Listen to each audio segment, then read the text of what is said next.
আসসালামু আলাইকুম। এই ফার্স্ট টাইম আমি মাটির চুলায় তালের বড়া বানালাম। অবশ্যই খুব একটা ভালো হয়নি, শেপ খুব একটা ভালো দিতে পারিনি। তবে প্লিজ কেউ কিছু মনে করবেন না।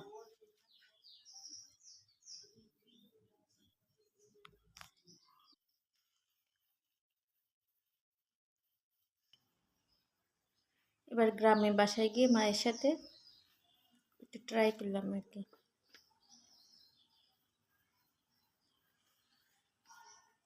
যদিও পিঠা আমার খুব একটা পছন্দ না, তারপরেও আহ, মা তৈরি করতেছিল, তো তাই আমি একটু চেষ্টা করলাম যে পারি কিনা।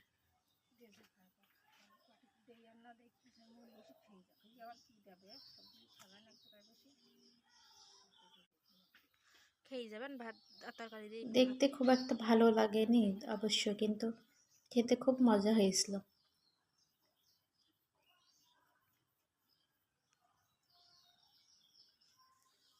আমার থেকে আমার মা সুন্দর করে করে পারে। অবশ্য মাকে বলছিলাম পরে উল্টাই দিতে। এই যে দেখেন।